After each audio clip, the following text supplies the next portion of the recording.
He walked in like he owned the city. Nikolai Sokolov, the Bratva's deadliest enforcer. To him, the waitress trembling with the wine bottle was just furniture. Just another invisible servant to be mocked, used, and discarded. He laughed at her, insulting her honor in Russian, thinking she was just a clueless American girl. He couldn't have been more wrong. When she locked eyes with him and replied in the perfect, cold dialect of the Moscow underworld, the music stopped, the guards froze, and the most feared man in the city realized too late. The woman holding the wine wasn't a servant. She was the one thing he should have feared. The Obsidian Room in downtown Manhattan didn't just smell of money. It smelled of old power and fresh corruption. It was the kind of place where a bottle of Chateau Petrus cost more than a Honda Civic, and the men sitting in the velvet booths decided who became a senator and who ended up in the Hudson River. For Cassidy, it was just a hiding spot. "Table 4 needs a refill on the sparkling water. Don't make eye contact," the floor manager, Silas, hissed as he passed her. Silas was a nervous little man who sweated through his polyester suits, terrified of his own clientele.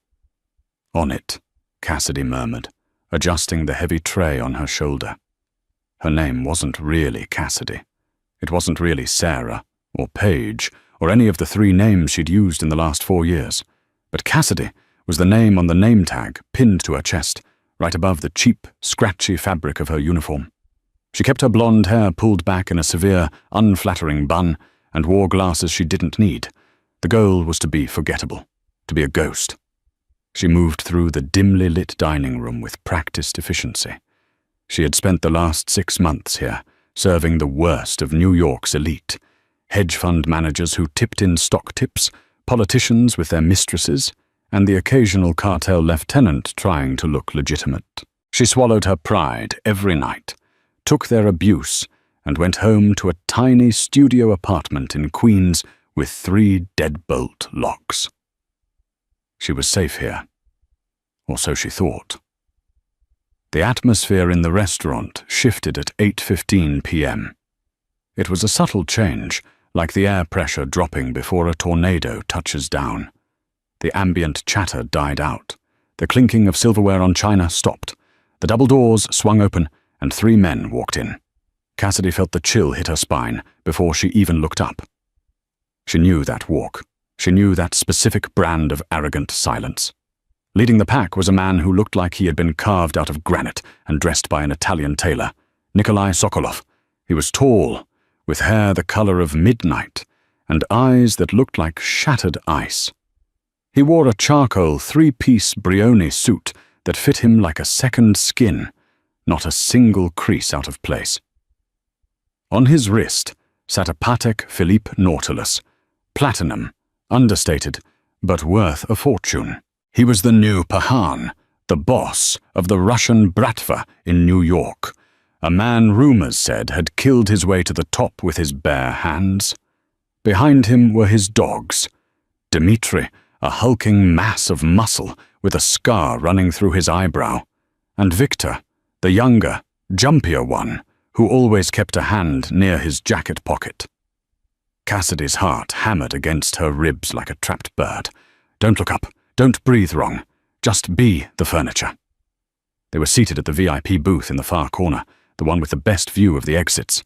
It was Cassidy's section. "Cassidy," Silas whispered, appearing at her elbow, his face pale.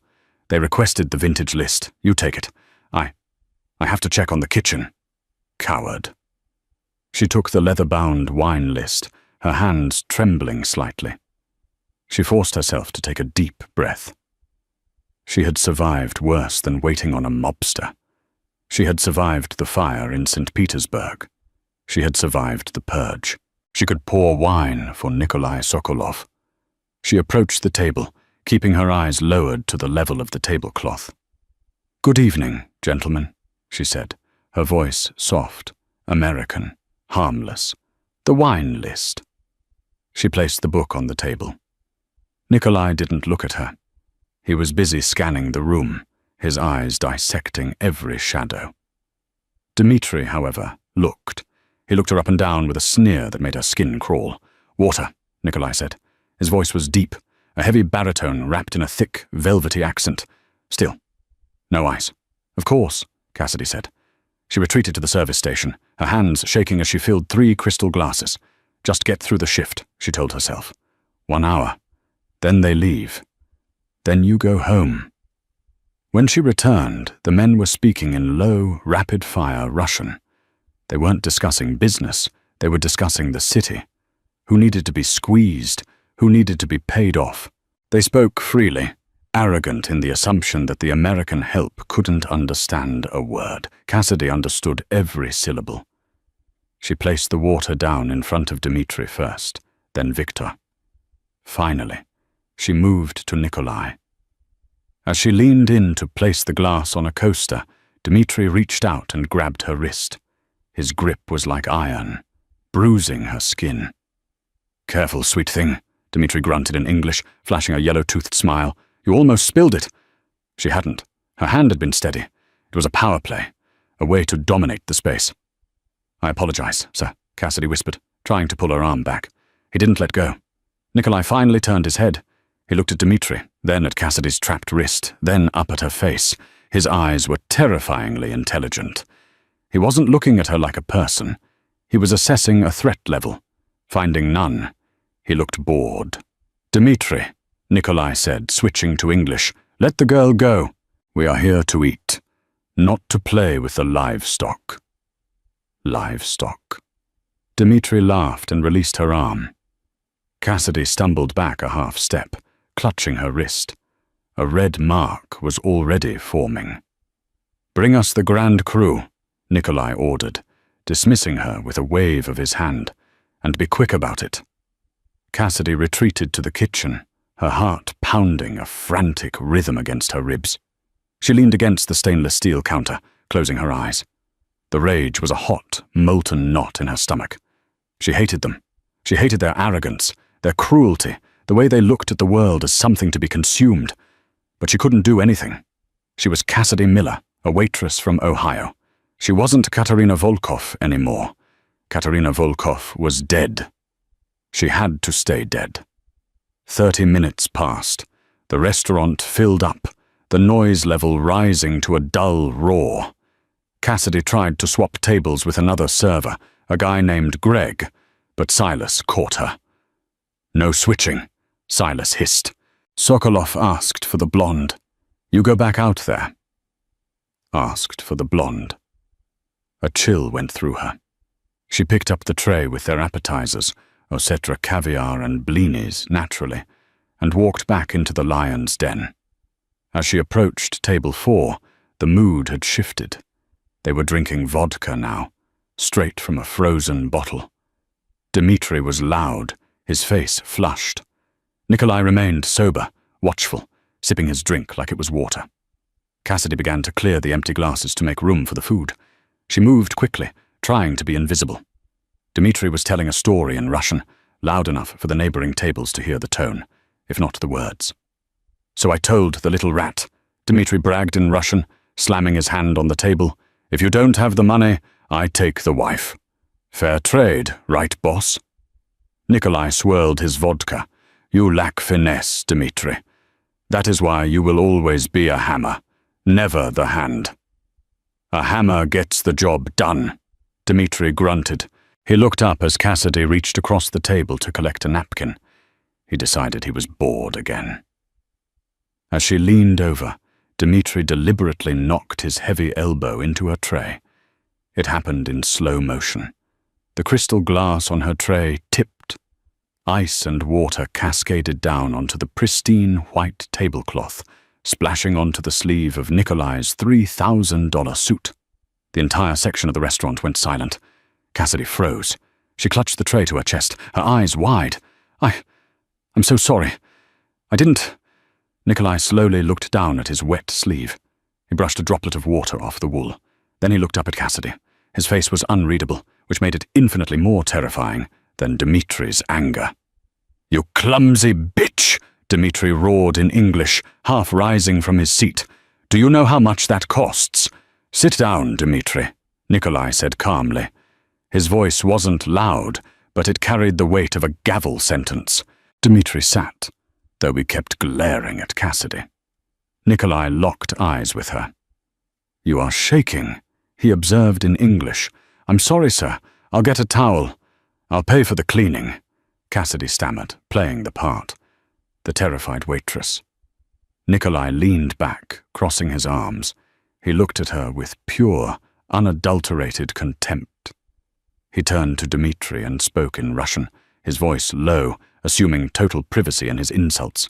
"Look at her," Nikolai said in Russian, his tone dripping with aristocratic disdain. "Shaking like a leaf. This is what happens when you let peasants into high society. They smell the money and lose their minds." Dmitri laughed, a cruel, barking sound. "She's pretty though, boss. Maybe we take her with us. Teach her how to be useful?" Nikolai sneered. "She is garbage, Dmitri. Look at her eyes. Empty, cowardly. American women are soft. They have no spine. She is just a piece of meat with a name tag. Leave her be. I don't want to dirty my hands." Something inside Cassidy snapped. It was the word coward. She had watched her father die. She had walked through a minefield in Chechnya to escape the FSB. She had dismantled a Glock in under 5 seconds when she was 12 years old. She had erased her entire existence to survive. She was many things, a liar, a survivor, a ghost. But she was not a coward. And she was certainly not meat. The mask didn't just slip, it shattered. Cassidy stopped trembling. Her posture straightened, the slump of the tired waitress vanishing instantly. Her chin lifted.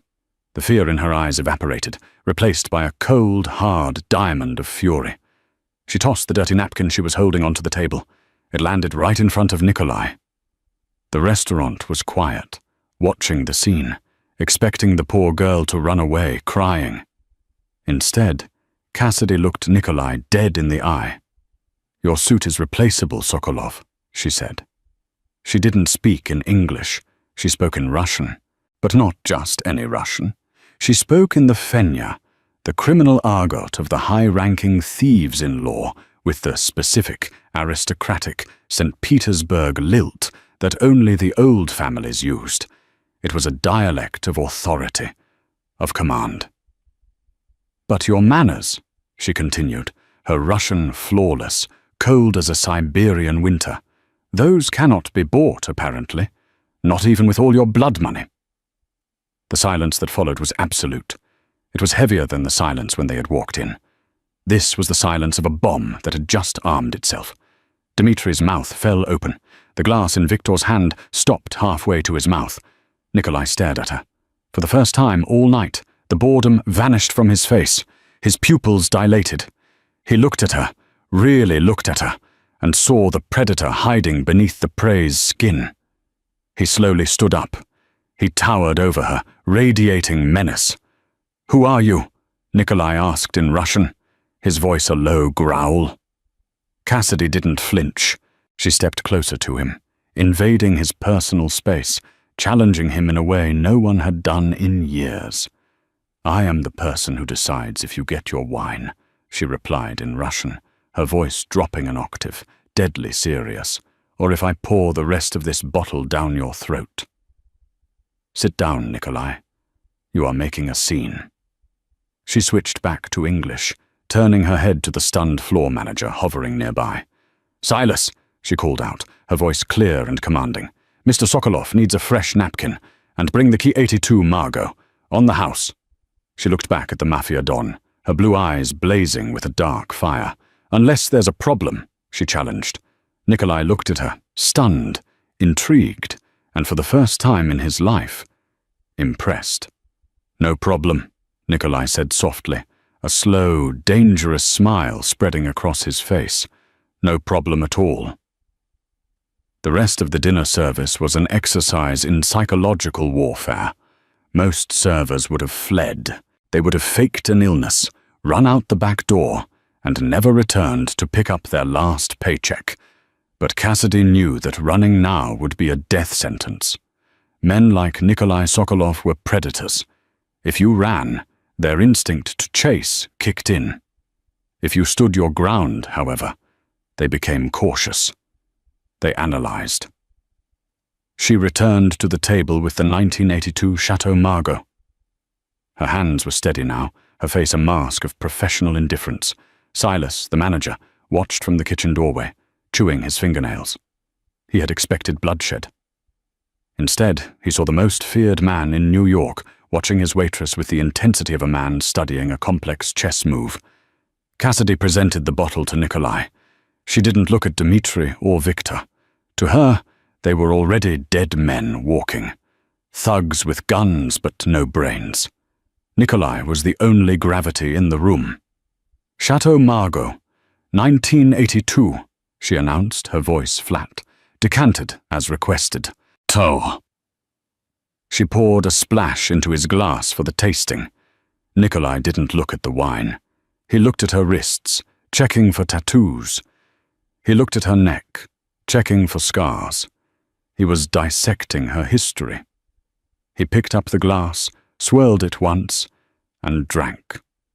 "Perfect," he murmured in Russian. "You learned to pour like that in Ohio, Cassidy?" He said her fake name like it was a joke. "I watch a lot of YouTube tutorials," she replied dryly in English, filling his glass. Nikolai chuckled. It was a dark, rich sound that made the fine hairs on her arms stand up. "I don't think so. You have the posture of a ballerina and the tongue of a Vol. That is a dangerous combination." "I'm just a waitress, Mr. Sokolov. Enjoy your steak." She turned to leave, but his voice stopped her. It wasn't a shout, just a low command that cut through the restaurant noise. "I didn't dismiss you." Cassidy froze. She turned back slowly. "Is there something else?" Nikolai leaned forward, resting his chin on his steepled fingers. The candlelight danced in his icy eyes. "Tell me, why is a woman who speaks the high dialect of St. Petersburg scrubbing tables in Manhattan? You speak the language of the inner circle, the old families." "My grandmother was Russian," she lied effortlessly. "She taught me. She was very strict about grammar." "And did your grandmother also teach you how to look at a man with a gun and calculate how to kill him?" Nikolai asked softly. "Because that is what you did when Dmitri touched you. You didn't look for an exit. You looked for a weapon." Dmitri stopped chewing his steak. He looked from his boss to the waitress, suddenly realizing he might have been closer to death than he thought. Cassidy's expression didn't change. "You have an active imagination, sir. I just wanted him to let go of my arm. We shall see."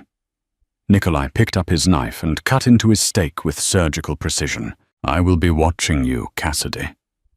Don't disappoint me." For the next hour, Cassidy felt his gaze burning into her back. Every time she refilled a water glass at another table, every time she punched an order into the computer, she felt him. He wasn't just eating dinner. He was hunting. When they finally finished, Nikolai paid the bill in cash, a stack of crisp $100 bills left on the table. He didn't leave a tip. He left a card.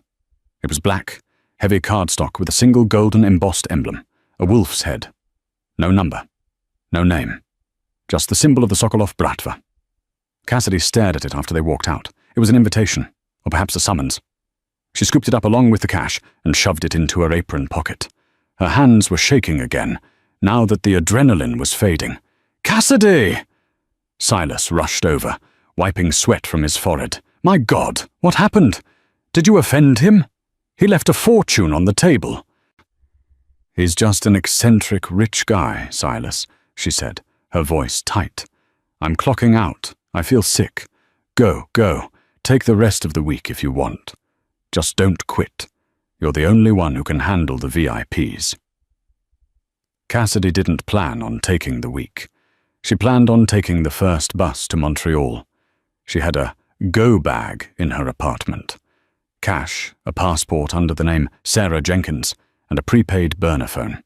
She changed out of her uniform in the locker room in record time. She threw on her oversized grey hoodie, baggy jeans, and a pair of worn-out sneakers. She pulled her hair down, letting it fall over her face.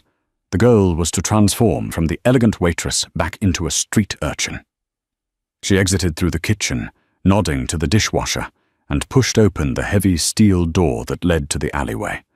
The cold November air hit her like a slap. It smelled of wet pavement and exhaust. She took a deep breath, clutching her backpack straps. Straight to the subway. Don't look back. She took 3 steps into the alley and stopped. The lone street lamp at the end of the alley flickered.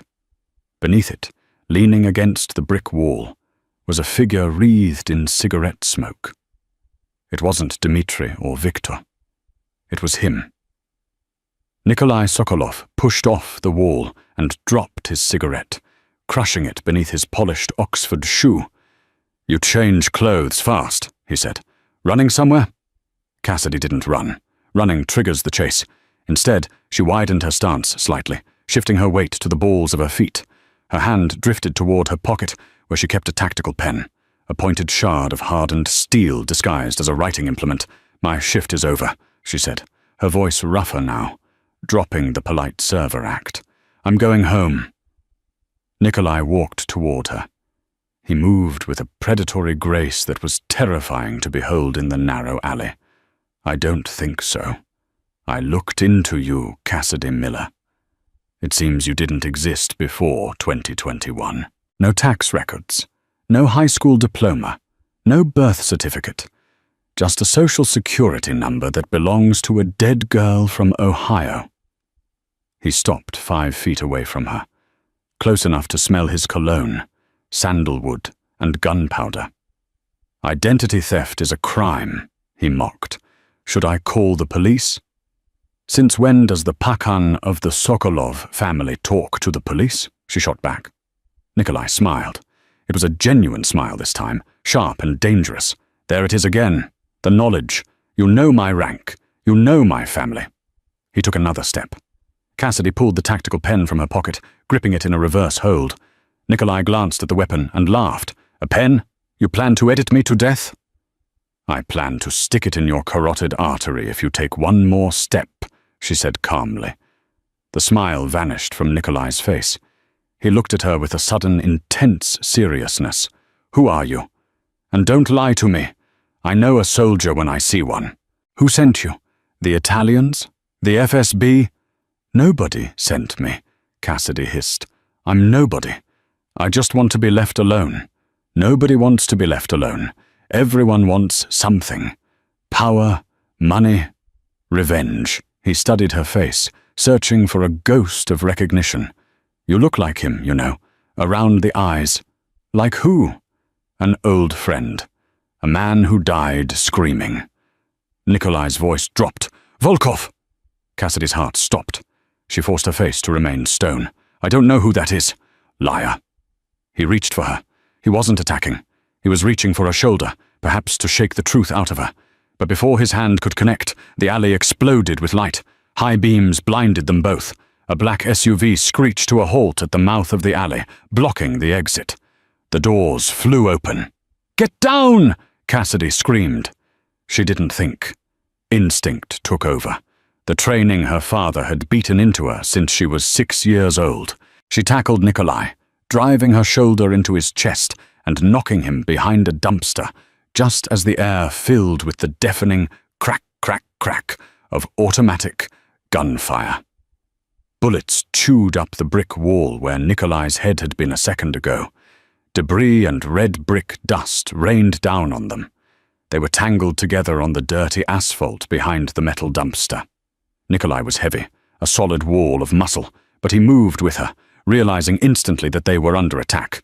"Yours!" she shouted over the gunfire. "No!" Nikolai reached into his jacket and pulled out a sleek, black Sig Sauer. Rivals, the Georgian syndicate, probably. He popped up, fired 2 controlled shots, and ducked back down as a hail of bullets sparked against the metal dumpster. "I have 2 mags," Nikolai grunted, checking his weapon. "My car is around the corner, but we can't get past them." Cassidy looked around. The alley was a dead end behind them. The only way out was through the SUV full of gunmen. There were 4 men advancing, wearing ski masks and tactical vests. "Give me the gun," Cassidy said. Nikolai looked at her as if she was insane. "Excuse me? You're shooting center mass. They're wearing Kevlar vests. I can see the outline, she snapped, pointing at the advancing shadows. You're wasting ammo. Give me the damn gun. The gunmen were closing in. 30 feet. 20 feet. Nikolai hesitated for a split second. It was an insane choice. Hand his weapon to the mystery woman who might be an assassin? Or trust the waitress who just saved his life? He looked into her eyes. He saw the same cold calculation he saw in the mirror every morning. He handed her the gun. Cassidy didn't hesitate. She took the weapon, checked the chamber, and took a deep breath. She didn't pop up blindly. She rolled out from the side of the dumpster, staying low to the ground. 1, 2, 3. She fired 3 times. Rapid succession. The first gunman dropped, a hole in his throat, above the vest. The second gunman screamed and fell, clutching his kneecap, shattering the bone and immobilizing him. The third shot took the driver of the SUV, who was leaning out the window with an Uzi, right in the eye. The fourth man panicked. He scrambled back towards the vehicle, providing suppressing fire, but he was shooting wild. Cassidy rolled back behind the dumpster. She handed the gun back to Nikolai, the barrel smoking. Throat, kneecap, eye, she listed methodically. The last one is scared. He's reloading. You have 3 seconds to flank him. Nikolai stared at her. His mouth was slightly open. He looked at the bodies, then back at the waitress in the oversized hoodie. Holy hell, he whispered. 2 seconds, she reminded him. Nikolai snapped out of his trance. He moved. He rounded the dumpster, sprinted towards the SUV while the last gunman was fumbling with a magazine, and ended the fight with a single, professional shot. Silence returned to the alley, broken only by the hissing of the SUV's radiator and the distant wail of sirens. Cassidy stood up, brushing the alley grit off her jeans. She was trembling again, but this time it wasn't fear. It was the crash after the adrenaline high. Nikolai walked back to her. He didn't holster his gun, but he kept it pointed at the ground. He looked at the carnage she had inflicted, shots that a sniper would envy, made with a handgun in the dark. He stopped in front of her. The air between them was electric, charged with violence and a sudden, undeniable attraction. You are definitely not a waitress, Nikolai said, his voice rough. And you have terrible aim for a boss, she retorted, though her voice shook. Nikolai reached out. This time she didn't pull the pen. He took her chin in his hand, tilting her face up to the light. His thumb brushed against her cheek, wiping away a smudge of dirt. Katerina, he whispered. The name hung in the air like a ghost. Katerina Volkov, the daughter who vanished. Cassidy closed her eyes. The secret was out. The waitress was dead. You should have let them kill me, she whispered, because now that you know, I'm going to bring your whole world down. Try, Nikolai challenged, his eyes burning with possessive dark fire. But first, we need to get out of here before the police arrive. Get in the car. I'm not going with you. Katerina, he said, holstering his gun and buttoning his ruined suit jacket. You just killed 3 men of the Georgian syndicate. They will hunt you. The police will hunt you. I am the only safe place left in this city. He held out his hand. Come with me, or die in this alley. Sirens were getting louder. Blue and red lights reflected off the wet pavement at the end of the block. Cassidy looked at his hand. The hand of the enemy. The hand of the man who had taken her father's territory. She cursed softly in Russian, then took his hand. The ride to the penthouse was a blur of neon lights and heavy silence. Nikolai drove like he did everything else, with aggressive, calculated precision. Cassidy sat in the passenger seat of the bulletproof Aston Martin, her arms wrapped around herself, the adrenaline beginning to curdle into exhaustion. They didn't go to a warehouse or a bunker. They went to the spire of the tallest residential building in Tribeca. A private elevator, activated by Nikolai's palm print, whisked them up 60 stories in seconds. When the doors opened, Cassidy stepped into a world that was the polar opposite of her cramped studio in Queens. The penthouse was a cavern of glass, steel, and dark leather. The view of the Manhattan skyline was breathtaking. $1 billion worth of lights stretched out below them. But the windows were thick, reinforced polycarbonate. It wasn't a home. It was a fortress in the sky. "Don't touch the windows," Nikolai said, tossing his keys onto a marble console table. "Sensors. If you tap them too hard, the silent alarm trips and security swarm the lobby." "Paranoid?" Cassidy asked, walking further into the room. She felt small here, but she refused to show it. "Alive," he corrected. He walked to the wet bar and poured 2 glasses of amber liquid. He winced slightly as he reached for the bottle. Cassidy noticed the blood seeping through his white dress shirt, just above the hip. "You're hit," she said. Nikolai glanced down. "Graze, a ricochet from the dumpster. It's nothing. It's bleeding through the silk. Sit down." "I don't need a nurse, Katerina. I need answers." "My name is Cassidy," she snapped, "and you're bleeding on your floor. Sit down, or I'll finish what the Georgians started." Nikolai stared at her for a moment, then let out a short, incredulous laugh. He sat on the edge of the massive leather sofa. "First aid kit is in the bathroom. Second door on the left." Cassidy retrieved the kit. When she returned, Nikolai had unbuttoned his shirt. His torso was a map of violence. Scars from knives, bullets, and wire were etched across his tanned skin. The fresh wound on his side was a jagged tear, shallow but messy. She knelt between his legs, soaking a piece of gauze in antiseptic. The dynamic in the room shifted. Moments ago, they were enemies. Now, her hands were on his skin. "This will sting," she murmured. She pressed the gauze to the wound. Nikolai didn't flinch. He didn't even blink. He just watched her face, his eyes tracing the line of her jaw, the way her lashes cast shadows on her cheeks. "Why did you save me?" he asked quietly. "Your father, old man Volkov. He hated me. He called me a mongrel because I wasn't born into the inner circle. I took his empire. By all rights, you should have put a bullet in my back in that alley." Cassidy focused on taping the bandage. Her hands were gentle, contrasting with the violence of her words. "I didn't save you for you. I saved you because if the Georgians take over New York, they'll burn the city down. They don't have rules. They target families, civilians. And I have rules? You're a monster, Nikolai," she said, looking up into his ice-blue eyes.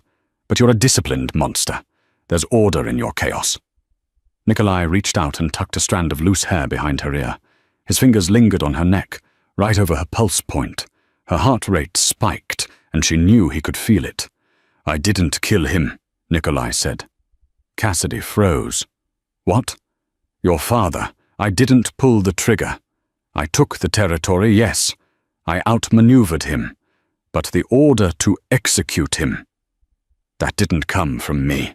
It came from the council in Moscow. They thought he was getting soft. Too much exposure." "You expect me to believe that?" she whispered, her voice trembling with suppressed grief. "I don't care if you believe it," Nikolai said, his voice dropping to a rumble. "It is the truth. I am many things, Mishka, little mouse. But I am not a liar." He leaned in closer. The air between them was thick, heavy with the scent of whiskey, blood, and danger. The hatred was still there, but it was being twisted into something else. "Obsession. You have been hiding for 4 years," he murmured. "Scrubbing floors, serving wine to idiots, hiding your fire. Why? To stay alive. Is that living?" He gripped her chin gently. "Tonight, in the alley. That was the first time you were alive in our years. I saw it in your eyes. You aren't a waitress, Katerina. You are a queen in exile. And you belong in this world, whether you admit it or not." Cassidy wanted to pull away. She wanted to slap him, but her body betrayed her. She leaned into his touch, just a fraction of an inch. "I can't go back to this life," she said softly. "It destroys everything it touches." "Then let it destroy us," Nikolai whispered. He closed the distance. his lips crushed against hers, hungry and demanding. It wasn't a gentle kiss. It was a collision, a claiming. It tasted of danger and expensive scotch. Cassidy hesitated for a heartbeat, then her hands tangled in his hair, pulling him closer. She kissed him back with all the pent-up fury and frustration of the last 4 years. For a moment, the world outside, the Georgians, the Bratva, the police, ceased to exist. There was only the heat of his skin and the desperate, frantic need to feel something other than fear.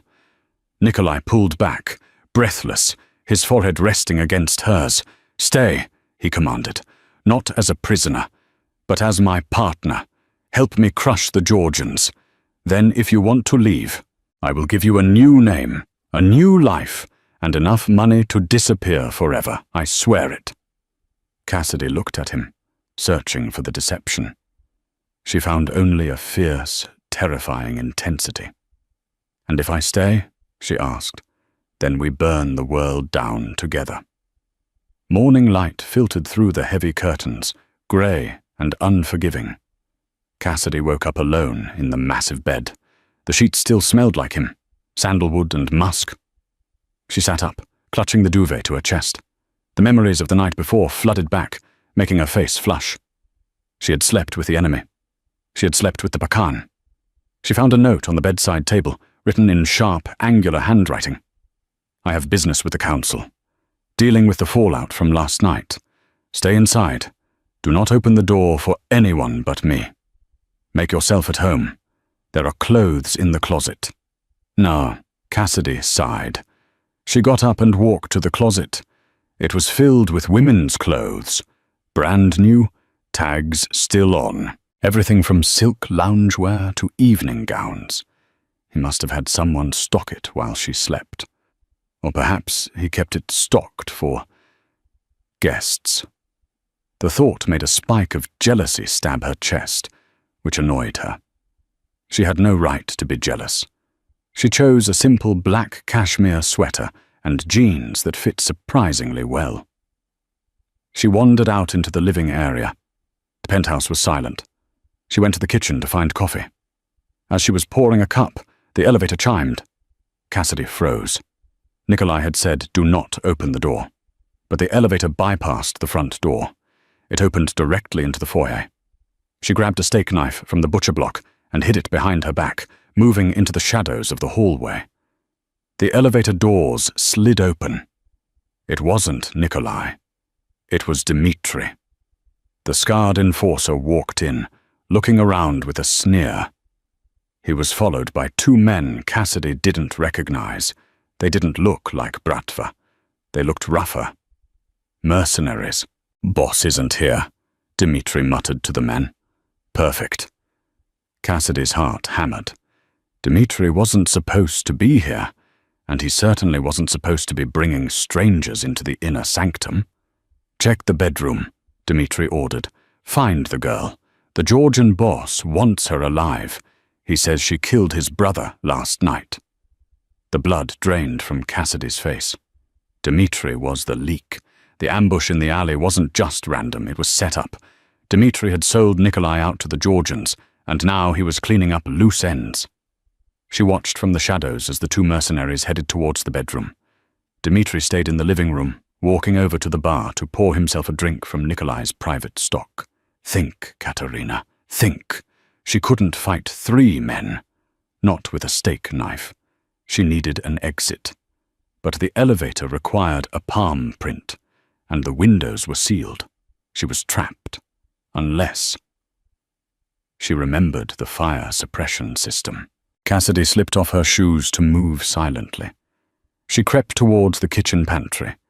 Inside, she knew, was the emergency breaker panel. Every high-end apartment had one. She reached the pantry door just as one of the mercenaries shouted from the bedroom. "She's not in here. Bed's unmade, though." "Find her!" Dmitri roared. "She can't have gone far." Cassidy slipped into the pantry and closed the door softly. She found the panel. She didn't just want the lights out.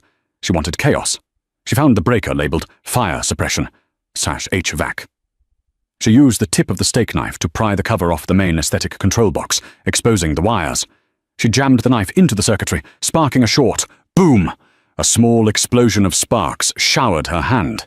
Instantly, the penthouse alarm began to scream, a high-pitched, deafening wail. The overhead sprinklers exploded into life, drenching the entire apartment in a curtain of water. "What the hell?" Dimitri shouted over the noise. Cassidy kicked the pantry door open and ran. The living room was a chaotic storm of water and flashing strobe lights. Dimitri was wiping water from his eyes, blinded. Cassidy sprinted for the elevator. She knew she couldn't use it, but she wasn't aiming for the elevator. She was aiming for the service shaft next to it. "There she is!" one of the mercenaries yelled, pointing. A bullet shattered a vase next to Cassidy's head. She dove behind the marble kitchen island, sliding across the wet floor. She grabbed a heavy cast-iron skillet from the hanging rack, a weapon of opportunity. As the mercenary rounded the corner of the island, gun raised, Cassidy didn't hesitate. She swung the skillet with both hands, channeling all her fear into the blow. Clang! It connected with the mercenary's wrist, shattering the bone. He dropped the gun, screaming. Cassidy followed through with a knee to his face, knocking him cold. She scrambled for his gun, but Dimitri was there. He kicked the gun away, sending it skittering across the wet floor. He grabbed Cassidy by the hair, yanking her head back. "You little rat!" Dimitri hissed. His face inches from hers. Water dripped from his nose. "You think you can outsmart me? I ran this city before Nikolai came along. You're a traitor," Cassidy spat, clawing at his hand. "Nikolai will kill you slowly." "Nikolai is a dead man walking," Dimitri laughed. "He's heading to the warehouse district right now for a peace meeting with the Georgians, a meeting I arranged. He thinks he's signing a treaty. He's walking into a firing squad." Cassidy's stomach dropped. The peace summit. It was a trap. "And you," Dimitri tightened his grip, "are my ticket out. The Georgians will pay double for the woman who humiliated them." He dragged her towards the elevator. Cassidy's hand flailed, searching for purchase. Her fingers brushed against the pocket of her wet jeans. The tactical pen. She still had it. She stopped fighting. She went limp. Dimitri, thinking she had given up, relaxed his grip slightly to press his hand against the elevator scanner. "Smart girl," he grunted. "Now." Cassidy exploded upward. She jammed the tactical pen into the soft flesh of Dimitri's thigh, driving it deep. Dimitri howled in agony and released her. Cassidy didn't run for the door. She ran for the console table where Nikolai had left. A spare transponder key. She had seen it last night. She grabbed the key fob. She sprinted for the service stairwell door, the one that didn't need a palm print, only a physical key for emergency exit. "Kill her!" Dimitri screamed, clutching his leg, blood pooling in the water on the floor. The second mercenary raised his weapon. Cassidy threw herself through the heavy fire door just as bullets pinged against the metal frame. She slammed it shut, the automatic lock engaging with a heavy thud. She was in the stairwell, safe for the moment. But she was 60 floors up, and Nikolai was walking into a trap across town. She looked at her watch. It was 11 a.m. Dimitri had said the meeting was right now. She didn't have time to run down 60 flights of stairs. She didn't have time to call the police. She needed to get to the warehouse district. She needed a weapon. And she needed to become Katerina Volkov one last time. She looked down the spiral of the stairwell, took a deep breath, and began to run. Not away from the danger, but toward the one man who might just be worth dying for. The warehouse district in Brooklyn was a graveyard of rusted metal and broken dreams. It was quiet, the kind of silence that swallows sound. Inside Warehouse 4B, however, the air was thick with the promise of violence. Nikolai sat at a folding metal table in the center of the vast, empty space. He was alone. Opposite him sat Luka Gogol, the head of the Georgian syndicate, a man with gold teeth and a reputation for skinning his enemies alive. Flanking Gogol were 10 heavily armed men. Nikolai had come alone as a show of strength, a traditional gesture for a peace treaty. But as he looked at Gogol's smiling face, he knew the truth. There was no treaty, You look comfortable, Sokolov, Gogol sneered in Russian, for a man sitting in his own coffin. I am comfortable because I know something you don't, Nikolai replied calmly, though his mind was racing, calculating angles, counting seconds. He was checking for exits. There were none. And what is that? That you are too stupid to organize this yourself, Nikolai said. You have a rat whispering in your ear. From the shadows of the catwalk above, a slow clap echoed. Dmitri stepped into the light, limping heavily, his leg bandaged where Cassidy had stabbed him. He looked down at his former boss with pure hatred. He always was the smart one, Dmitri called out, his voice echoing off the corrugated steel walls. Didn't I tell you, Luka? He sees everything, except the knife in his own back. Nikolai didn't look surprised. He just looked disappointed. Dmitri, I should have known. Ambition without talent is a dangerous thing. Shut up, Dmitri roared, limping down the metal stairs. I built this family while you were playing businessman. I did the dirty work, and what do I get? You bring in a waitress to disrespect me? You let a nobody humiliate me? That waitress, Nikolai said softly, has more honor in her little finger than you have in your entire body. She's dead, Dmitri lied, reaching the ground floor. He pulled a gun. My men are disposing of her right now. And now it's your turn. No more Sokolov family. Just me and our Georgian friends. Gogol laughed. Kill him, Dmitri. Let's be done with this. 12 guns raised, all pointed at Nikolai's chest. Nikolai took a deep breath. He braced himself to flip the table, to fight, to die on his feet like a wolf. Vroom! The sound came from outside, a high-pitched, screaming whine of a supercharged engine pushed to the red line. Everyone froze. Crash! The massive corrugated steel bay door behind the Georgians exploded inward. A black armored SUV, Nikolai's own backup vehicle from the penthouse garage, smashed through the metal like it was paper. Metal shrapnel flew everywhere. The SUV drifted sideways, tires screeching, slamming into 3 of the Georgian gunmen before they could even turn around. Chaos erupted.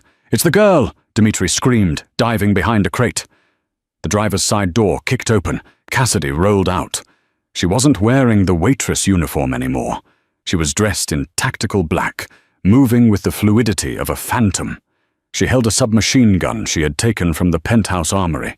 She didn't spray and pray. She fired in controlled bursts. Pop, pop, pop, pop. 2 Georgians dropped before they realized they were under attack. Nikolai didn't waste the distraction.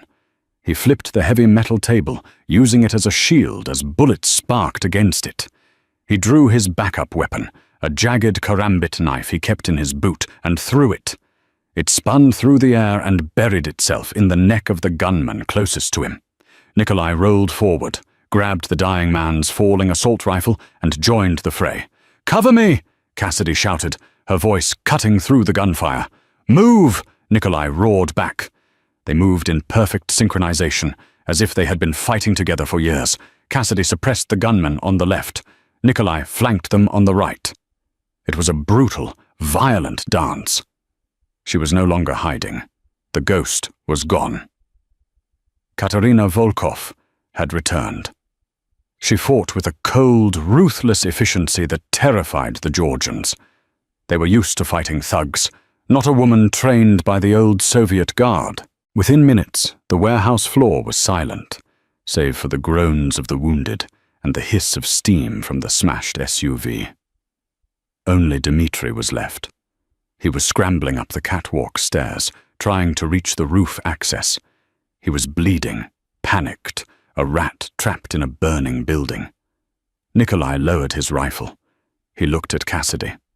She was breathing hard, a smear of grease on her cheek, her eyes blazing. She looked magnificent. "He's yours," she said, nodding towards the catwalk. Nikolai climbed the stairs slowly. Dmitri reached the top door, but it was locked.